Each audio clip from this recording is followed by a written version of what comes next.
ਸਤਿ ਸ਼੍ਰੀ ਅਕਾਲ। ਤੁਸੀਂ ਜੁੜੇ ਹੋਏ ਹੋ ਪੰਜਾਬੀ ਰੇਡੀਓ ਯੂਐਸਏ ਦੇ ਨਾਲ ਤੇ ਮੈਂ ਹਾਂ ਪ੍ਰਵੀਨ ਸ਼ਰਮਾ, ਹਾਜ਼ਰ ਹਾਂ ਇੱਕ ਹੋਰ ਨਵੀਂ ਰਿਪੋਰਟ ਲੈ ਕੇ। ਦੋਸਤੋ, ਜਿਸ ਦਿਨ ਮਾਨ ਸਰਕਾਰ ਦੇ ਹੋਂਦ ਦੇ ਵਿੱਚ ਆਉਣ ਤੋਂ ਬਾਅਦ ਰਾਜਪਾਲ ਸਰਹੱਦਾਂ ਦੇ ਗੇੜੇ ਲਾ ਰਿਹਾ ਸੀ, ਮਾਈਨਿੰਗ ਦੇ ਮਾਮਲੇ ਦੇ ਵਿੱਚ, ਸਰਹੱਦ ਪਾਰੋਂ ਤਸਕਰੀ ਦੇ ਮਾਮਲੇ ਦੇ ਵਿੱਚ ਉਹ ਪੰਜਾਬ ਸਰਕਾਰ ਤੇ ਵਿੰਨ-ਵਿੰਨ ਕੇ ਨਿਸ਼ਾਨੇ ਲਾ ਰਿਹਾ ਸੀ। ਅਸੀਂ ਉਸੇ ਦਿਨ ਹੀ ਕਹਿਤਾ ਸੀਗਾ ਕਿ ਇਹ ਜਿਹੜੇ ਅੰਦਰੋਂ ਭਾਜਪਾਈ ਰਾਜਪਾਲ ਨੇ, ਉਹ ਮਾਨ ਸਰਕਾਰ ਨੂੰ ਟਿਕਣ ਨਹੀਂ ਦੇਣਗੇ।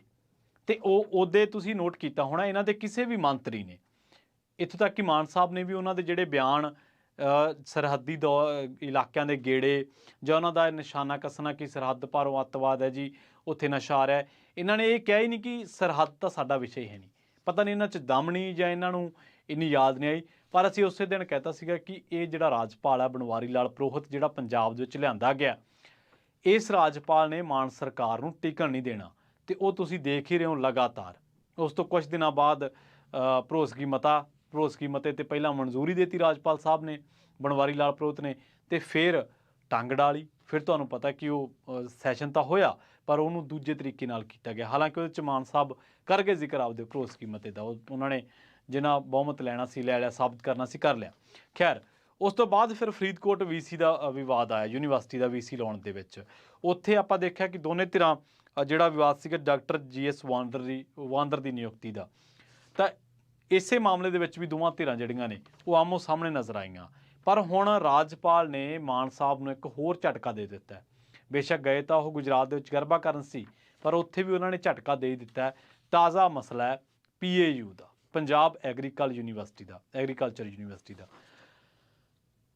ਜਿਹੜਾ ਰਾਜਪਾਲ ਹੈ ਬਨਵਾਰੀ ਲਾਲ ਪੁਰੋਹਿਤ, ਇਹ ਇੱਥੇ ਨਹੀਂ ਵਿਵਾਦਤ, ਇਹਦੇ ਪਹਿਲਾਂ ਵੀ ਵਿਵਾਦ ਜੁੜਿਆ।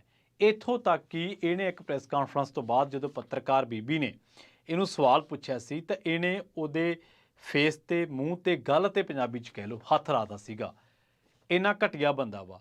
ਦੇਖੋ, ਇਹ ਸ਼ਬਦ ਕਹਿਣੇ ਨਹੀਂ ਬਣਦੇ। ਜਦੋਂ ਕੋਈ ਸਾਡੇ ਇੱਦਾਂ ਬੱਚੇ ਨੂੰ ਕੋਈ ਗਲਤ ਤਰੀਕੇ ਨਾਲ ਟੱਚ ਕਰੂਗਾ ਤਾਂ ਸਾਡਾ ਕੀ ਰਿਐਕਸ਼ਨ ਹੋਊਗਾ, ਇਹ ਸਾਨੂੰ ਆਪ ਸਮਝ ਲੈਣਾ ਚਾਹੀਦਾ। ਸੋ ਇੱਕ ਹੋਰ ਵਿਵਾਦ ਜੁੜਿਆ ਸੀਗਾ, ਉਹ ਵੀ ਯੂਨੀਵਰਸਿਟੀ ਦੇ ਨਾਲ ਹੀ ਜੁੜਿਆ ਸੀਗਾ, ਪਰ ਇਸ ਬੰਦੇ ਨੇ ਉਸ ਪੱਤਰਕਾਰ ਬੀਬੀ ਨੂੰ ਗਲਤ ਢੰਗ ਨਾਲ ਛੁਹਿਆ, ਵਿਵਾਦ ਹੋਇਆ, ਵਿਰੋਧੀ ਧਿਰਾਂ ਦੇ ਨਿਸ਼ਾਨੇ ਤੇ ਆਇਆ, ਤੇ ਉਸ ਪੱਤਰਕਾਰ ਬੀਬੀ ਨੇ ਵੀ ਬੜੀ ਦਲੇਰੀ ਨਾਲ ਇਹ ਸਾਰੇ ਵਿਵਾਦ ਦੇ ਵਿੱਚ ਸਾਹਮਣਾ ਕੀਤਾ।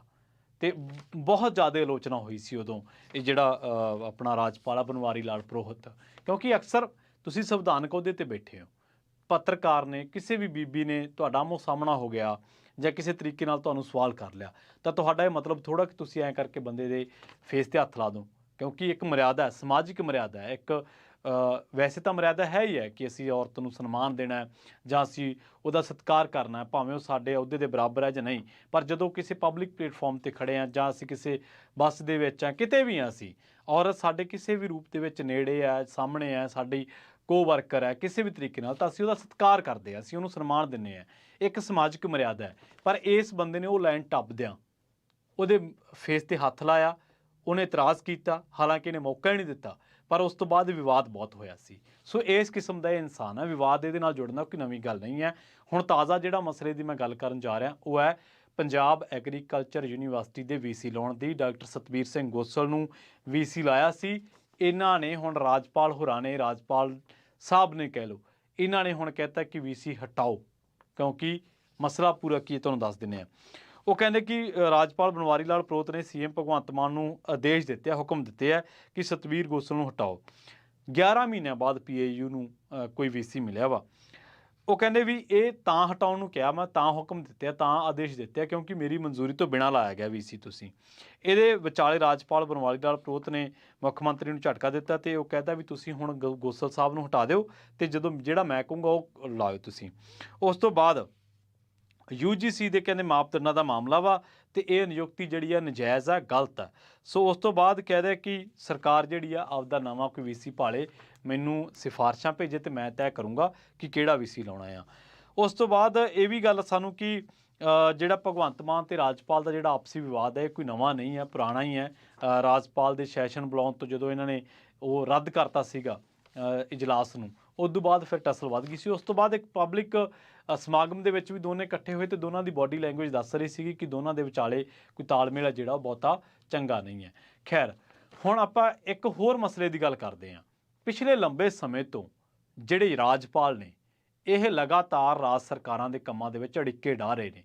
ਹਾਲਾਂਕਿ ਆਪਾਂ ਇਹ ਗੱਲ ਤੋਂ ਮੁਨਕਰ ਨਹੀਂ ਹੋ ਸਕਦੇ ਕਿ ਰਾਜਪਾਲ ਨੂੰ ਵੀਸੀ ਦੀ ਨਿਯੁਕਤੀ ਦਾ ਹੱਕ ਅਧਿਕਾਰ ਹੈ, ਉਹਦੇ ਇਖਤਿਆਰ ਦੇ ਵਿੱਚ ਹੈ। ਪਰ ਸਰਕਾਰਾਂ ਨਾਲ ਰਾਬਤਾ ਵੀ ਤਾਂ ਇੱਕ ਚੀਜ਼ ਆ ਨਾ।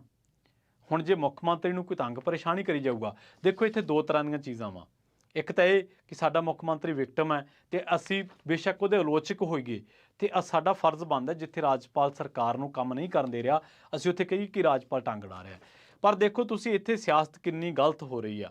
ਰਾਜਪਾਲ ਜਦੋਂ ਵੀ ਸਰਕਾਰਾਂ ਦੇ ਕੰਮ ਦੇ ਵਿੱਚ ਅੜਿੱਕੇ ਡਾਉਂਦਾ ਤਾਂ ਵਿਰੋਧੀ ਧਿਰਾਂ ਉਹਦੀ ਪੈਰਵਾਈ ਕਰਦੀਆਂ, ਉਹਦੀ ਹਮਾਇਤ ਕਰਦੀਆਂ, ਜੋ ਕਿ ਪੂਰੀ ਤਰ੍ਹਾਂ ਗਲਤ ਆ। ਪਿਛਲੇ ਦਿਨਾਂ ਦੇ ਵਿੱਚ ਤੁਸੀਂ ਦੇਖੋ ਤਾਮਿਲਨਾਡੂ ਦੇ ਰਾਜਪਾਲ ਦਾ ਵਿਵਾਦ ਹੋਇਆ, ਜੰਮੂ ਕਸ਼ਮੀਰ ਵਾਲਾ ਹੋ ਕੇ ਹਟਿਆ, ਕਰਨਾਟਕ ਦੇ ਵਿੱਚ, ਪੱਛਮੀ ਬੰਗਾਲ ਦੇ ਵਿੱਚ ਤੁਸੀਂ ਦੇਖੋ ਕਿੰਨੇ ਹੀ ਰਾਜਪਾਲ ਨੇ। ਜਗਦੀਪ ਧਨਖੜ, ਮਮਤਾ ਬੈਨਰਜੀ ਨਾਲ ਪੂਰਾ ਇੱਟ ਖੜੇਕਾ, ਨਜੀਬ ਜੰਗ, ਕੇਜਰੀਵਾਲ ਨਾਲ ਪੂਰਾ ਇੱਟ ਖੜੇਕਾ। ਤਾਮਿਲਨਾਡੂ ਦਾ ਰਾਜਪਾਲ, ਕਿੰਨੇ ਤੁਹਾਨੂੰ ਮਿਸਾਲਾਂ ਮਿਲ ਜਾਣਗੀਆਂ ਜਿੱਥੇ ਇਹਨਾਂ ਨੇ ਆਪਦੇ ਅਖਤਿਆਰ, ਆਪਦੇ ਅਧਿਕਾਰ ਲੰਘ ਕੇ ਇੱਕ ਸਿਆਸੀ ਸੰਦ ਵਜੋਂ ਕਿਸੇ ਵੀ ਰਾਜ ਦੇ ਵਿੱਚ ਕੰਮ ਕੀਤਾ ਵਾ। ਤੇ ਇੱਥੇ ਵੀ ਬਣਵਾਰੀ ਲਾਲ ਪ੍ਰੋਹਤ ਜਿਸ ਤਰੀਕੇ ਨਾਲ, ਕਿਉਂਕਿ ਆਮ ਤੌਰ ਤੇ ਕੀ ਹੁੰਦਾ ਸੀਗਾ, ਬੇਸ਼ੱਕ ਆਪਾਂ ਕਹਿ ਦਿੰਦੇ ਮਾਨ ਸਰਕਾਰ ਗਲਤ ਆ, ਪਰ ਜੇ ਉਹ ਕਹਿ ਦਿੰਦੇ ਕਿ ਮੇਰੇ ਨਾਲ ਤੁਸੀਂ ਰਾਬਤਾ ਕਰੋ, ਕੋਈ ਵੀ ਯੂਨੀਵਰਸਿਟੀ ਦਾ ਵੀਸੀ ਲਾਉਣਾ ਤੁਸੀਂ ਮੈਥੋਂ ਪੁੱਛ ਲਓ ਜਾਂ ਮੈਨੂੰ ਕੋਈ ਲਿਸਟ ਭੇਜ ਦਿਓ ਤੇ ਮੈਂ ਆਪੇ ਤੈਅ ਕਰ ਦੂੰਗਾ ਕਿ ਕਿਹੜਾ ਲਾਉਣਾ। ਇਹ ਦੇਖੋ ਰਾਜਪਾਲ ਤੇ ਹੁਣ ਮੁੱਖ ਮੰਤਰੀ ਕੋਈ ਬੱਚੇ ਤਾਂ ਹੈ ਨਹੀਂ ਕਲਾਸ ਦੇ ਜਿਨ੍ਹਾਂ ਨੂੰ ਅਸੀਂ ਸਮਝਾਈਏ ਕਿ ਤੁਸੀਂ ਕਿਵੇਂ ਬੈਠਣਾ, ਤੁਸੀਂ ਕਿਵੇਂ ਕੰਮ ਕਰਨਾ ਹੈ, ਫੱਟੀ ਲਿਖਣੀ ਹੈ ਕਿ ਕਾਪੀ, ਰਾਫ ਕਾਪੀ ਤੇ ਕੰਮ ਕਰਨਾ ਹੈ, ਹੋਮਵਰਕ ਕਰਨਾ ਕਿ ਨਹੀਂ ਕਰਨਾ, ਅਸੀਂ ਥੋੜ੍ਹਾ ਦੱਸਣਾ ਇਹ। ਸੋ ਇਹ ਇੱਕ ਸਰਕਾਰ ਦੇ ਵਿੱਚ ਰਾਬਤਾ ਹੁੰਦਾ। ਮੁੱਖ ਮੰਤਰੀ ਠੀਕ ਹੈ, ਰਾਜਪਾਲ ਇੱਕ ਸੰਵਿਧਾਨਕ ਪੋਸਟ ਹੈ, ਪਰ ਰਾਜਪਾਲ ਹੁਣ ਇੱਕ ਰਬੜ ਸਟੈਂਪ ਹੀ ਹੈ, ਇਸ ਤੋਂ ਜ਼ਿਆਦਾ ਕੋਈ ਕੰਮ ਨਹੀਂ ਹੈ। ਬਹੁਤ ਵਾਰ ਵਿਵਾਦ ਇਹ ਵੀ ਹੋ ਚੁੱਕਿਆ ਕਿ ਰਾਜਪਾਲ ਨੂੰ ਕਿਉਂ ਲਾਇਆ ਜਾ ਰਿਹਾ, ਜਦ ਕਿ ਸਾਰੀਆਂ ਸ਼ਕਤੀਆਂ ਕੇਂਦਰ ਲੈ ਗਿਆ ਵਾ, ਪਾਣੀਆਂ ਦੇ ਕੰਟਰੋਲ ਕੇਂਦਰ ਦਾ ਅਖਤਿਆਰ ਨਹੀਂ, ਕੇਂਦਰ ਆ ਗਿਆ ਵਾ। ਹੁਣ ਜੇ ਰਾਜਪਾਲ ਨੂੰ ਇਹੀ ਸਵਾਲ ਕਰਨਾ ਹੋਵੇ ਕਿ ਤੁਸੀਂ ਤਾਂ ਕਹਿੰਦਾ ਕਿ ਵੀਸੀ ਨੂੰ ਹਟਾ ਦਿਓ, ਠੀਕ ਹੈ, ਪਰ ਤੁਸੀਂ ਕਦੇ ਮੋਦੀ ਸਾਹਿਬ ਨੂੰ ਕਹੋਗੇ ਕਿ ਭਾਈ ਆ ਜਿਹੜੇ ਕਾਨੂੰਨ ਤੁਸੀਂ ਬਣਾਏ ਸੀ ਇਹ ਤਾਂ ਰਾਜਾਂ ਦੀ ਲਿਸਟ ਦੇ ਵਿੱਚ ਆ? ਤੁਸੀਂ ਕਦੇ ਮੋਦੀ ਸਾਹਿਬ ਨੂੰ ਜਾ ਕੇ ਕਹੋਗੇ ਕਿ ਆ ਜਿਹੜਾ ਪਾਣੀ ਵਾਲਾ ਮਸਲਾ ਵਾ ਇਹ ਤਾਂ ਰਾਜਾਂ ਦਾ ਮਸਲਾ ਹੈ, ਆਪੇ ਹੱਲ ਕਰਨਗੇ, ਆਪੇ ਇਹਦੇ ਕੋਲ ਇਖਤਿਆਰ ਆ, ਰਿਪੇਰੀਅਨ ਰਾਜ ਆ ਪੰਜਾਬ, ਕਿਉਂ ਪਾਣੀ ਖੋਏ ਇਹਨਾਂ ਦੇ? ਸੋ ਕਦੇ ਕਹੋਗੇ ਜਿੱਥੇ ਤੁਹਾਡੀ ਪਾਵਰ ਆ ਉੱਥੇ ਤੁਸੀਂ ਕਹਿਣਾ ਕਿ ਹਾਂਜੀ ਇਹ ਕੰਮ ਅਸੀਂ ਕਰਨਾ ਵਾ, ਪਾਵਰ ਸਾਡੀ ਤੁਸੀਂ ਨਹੀਂ ਲੈ ਸਕਦੇ। ਸੋ ਇਹ ਅੜਿੱਕੇ ਡਾਉਣ ਵਾਲੀ ਗੱਲ ਆ। ਪਰ ਅਸੀਂ ਪਹਿਲੇ ਦਿਨ ਹੀ ਕਹਿਤਾ ਸੀਗਾ ਜਦੋਂ ਇਹ ਸਰਹੱਦੀ ਜ਼ਿਲ੍ਹਿਆਂ ਦੇ ਦੌਰੇ ਕਰ ਰਹੇ ਸੀਗੇ ਰਾਜਪਾਲ, ਮਾਈਨਿੰਗ ਦਾ ਮਸਲਾ ਚੁੱਕ ਰਹੇ ਸੀ, BSF ਵਾਲੇ ਸਰਹੱਦ ਪਾਰੋਂ ਤਸਕਰੀ ਦਾ ਮਸਲਾ ਚੁੱਕ ਰਹੇ ਸੀਗੇ, ਚਿੱਟੇ ਦਾ ਆਉਣ ਦਾ ਮਸਲਾ ਚੁੱਕ ਰਹੇ ਸੀ, ਅਸੀਂ ਉਦੋਂ ਹੀ ਕਿਹਾ ਸੀਗਾ ਕਿ ਇਹ ਰਾਜਪਾਲ ਸਾਹਿਬ ਮਾਨ ਦੀ ਸਰਕਾਰ ਨੂੰ ਤਾਰੇ ਦਿਖਾਉਣਗੇ। ਪਰ ਉਹਦੇ ਪਤਾ ਨਹੀਂ ਕਿਉਂ ਇਹ ਹੁਣ ਇਹ ਜਵਾਬ ਇਹ ਦੇ ਸਕਦੇ ਆ ਕਿ ਉਹਦੇ ਪਤਾ ਨਹੀਂ ਕਿਉਂ ਇਹਨਾਂ ਦੇ ਕਿਸੇ ਮੰਤਰੀ, ਕਿਸੇ MLA ਨੇ, ਇੱਥੋਂ ਤੱਕ ਕਿ ਮੁੱਖ ਮੰਤਰੀ ਸਾਹਿਬ ਨੇ ਵੀ ਇਹਨਾਂ ਦੇ ਬਿਆਨਾਂ ਨੂੰ ਜਿਹੜਾ ਉਹ ਕਿਸੇ ਤਰੀਕੇ ਨਾਲ ਨਿੰਦਿਆ ਨਹੀਂ, ਜਾਂ ਉਹਨਾਂ ਦਾ ਜਵਾਬ ਨਹੀਂ ਦਿੱਤਾ। ਹੁਣ ਇਸ ਗੱਲ ਦਾ ਜਵਾਬ ਤਾਂ ਮਾਨ ਸਾਹਿਬ ਦੇ ਸਕਦੇ ਆ ਕਿ ਕਿਉਂ ਨਹੀਂ ਦਿੱਤਾ, ਉਹਨਾਂ ਦੇ ਮੰਤਰੀ ਦੇ ਸਕਦੇ ਆ। ਪਰ ਇੱਕ ਵਾਰ ਫਿਰ ਰਾਜਪਾਲ ਨੇ ਫਰੰਟ ਫੁੱਟ ਤੇ ਆ ਕੇ ਸਿਕਸਰ ਮਾਰਿਆ ਤੇ ਮਾਨ ਸਰਕਾਰ ਨੂੰ ਹੁਕਮ ਦਿੱਤਾ ਕਿ ਜਾਓ ਆਪਦਾ ਚੱਕ ਲਓ VC ਤੇ ਪਹਿਲਾਂ ਮੈਨੂੰ ਲਿਸਟ ਭੇਜੋ, VC ਮੈਂ ਲਾਊਂਗਾ। ਸੋ ਜੇਕਰ ਇਹ ਸਾਰਾ ਕੁਝ ਕੇਂਦਰ ਨਹੀਂ ਤੈਅ ਕਰਨਾ ਹੈ ਤੇ ਜੇਕਰ ਰਾਜਪਾਲ ਨੇ ਇਸ 'ਤੇ ਟੰਗਾਂ ਅਡਾਉਣੀਆਂ, ਫਿਰ ਤਾਂ ਸਾਨੂੰ ਇਹ ਵੀ ਕਹਿਣਾ ਪਊਗਾ ਕਿ ਫਿਰ ਸਾਡੇ ਤੋਂ MLA ਕਾਹਤੋਂ ਤੁਸੀਂ ਲੋਕਾਂ ਨੂੰ ਕਿਉਂ ਕਿਹਾ ਵੀ MLA ਚੁਣ ਲਓ? ਫਿਰ ਇੱਕ ਸਰਕਾਰ ਮਿਥ ਲਓ, ਉਹਦੀ ਬਾਡੀ ਬਣਾ ਲਓ ਸਰਕਾਰ ਦੀ, ਫਲਾਣਾ ਮੁੱਖ ਮੰਤਰੀ ਹੈ, ਕੇਂਦਰ ਆ ਕਹੂਗਾ ਮੁੱਖ ਮੰਤਰੀ ਨੂੰ, ਮੁੱਖ ਮੰਤਰੀ ਉਹ ਕਹਿ ਦੂਗਾ। ਥੋੜ੍ਹਾ ਜਿਹਾ ਮਾਨ ਸਰਕਾਰ ਨੂੰ ਵੀ ਸਮਝਣਾ ਚਾਹੀਦਾ, ਉਹਨੂੰ ਵੀ ਅੰਦਰ ਝਾਤ ਮਾਰਨੀ ਚਾਹੀਦੀ ਹੈ। ਮਾਨ ਸਾਹਿਬ ਇੱਕ ਪੂਰੇ ਸੂਬੇ ਦੇ ਮੁੱਖ ਮੰਤਰੀ ਹੈ, ਠੀਕ ਹੈ, ਪਬਲਿਕ ਸਮਾਗਮਾਂ 'ਚ ਤੁਸੀਂ ਜਾ ਕੇ ਇੱਕ ਦੂਜੇ ਤੋਂ ਮੂੰਹ ਵਿੰਗਾ ਕਰ ਲਓਗੇ, ਪਰ ਤੁਹਾਨੂੰ ਇਹ ਵੇਖਣਾ ਪੈਣਾ ਕਿ ਤੁਹਾਨੂੰ ਸਰਕਾਰ ਚਲਾਉਣ ਦੇ ਲਈ ਰਾਬਤੇ ਰੱਖਣੇ ਪੈਣੇ ਆ। ਔਰ ਬਥੇਰੇ ਰਾਬਤੇ ਤੁਸੀਂ, ਕਿਉਂਕਿ ਮੋਦੀ ਸਾਹਿਬ ਜਦੋਂ ਹੋਮੀ ਭਾਬਾ ਦਾ ਕੈਂਸਰ ਹਸਪੀਟਲ ਦਾ ਸਵਾਗਤ ਕਰਨਾ ਸੀ, ਤੁਸੀਂ ਕਿਹਾ ਸੀਗਾ ਕਿ ਇੱਥੇ ਜਿਹੜਾ ਤੁਹਾਡਾ ਦੌਰਾ ਰੱਦ ਹੋਇਆ ਸੀ, ਮੈਨੂੰ ਬੜਾ ਖੇਦ ਹੈ, ਤੁਸੀਂ ਅਫਸੋਸ ਪ੍ਰਗਟਾਇਆ ਸੀ। ਉਹ ਨਿਰੀ ਪੂਰੀ ਸਿਆਸਤ ਸੀ, ਉਹਦੇ ਕਿਆ ਬਿਨਾਂ ਸਰ ਸਕਦਾ ਸੀ।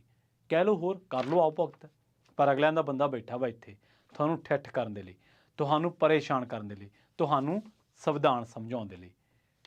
ਇਹ ਰਾਜਪਾਲ ਅੱਜ ਦਾ ਵਿਵਾਦਾਂ ਦੇ ਵਿੱਚ ਨਹੀਂ ਹੈ।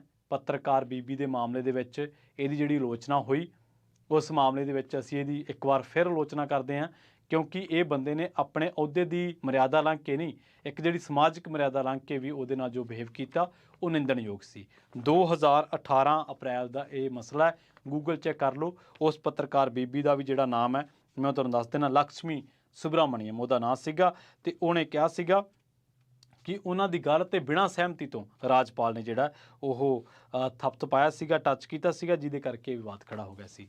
ਔਰਤਾਂ ਦੀ ਇੱਜ਼ਤ ਕਰਨੀ ਸਿੱਖੋ, ਕਿਉਂਕਿ ਤੁਹਾਡੀ ਪਾਰਟੀ ਕਹਿੰਦੀ ਹੈ ਕਿ ਬੇਟੀ ਪੜ੍ਹਾਓ ਦੇਸ਼ ਬਚਾਓ। ਬਹੁਤ ਬਹੁਤ ਧੰਨਵਾਦ।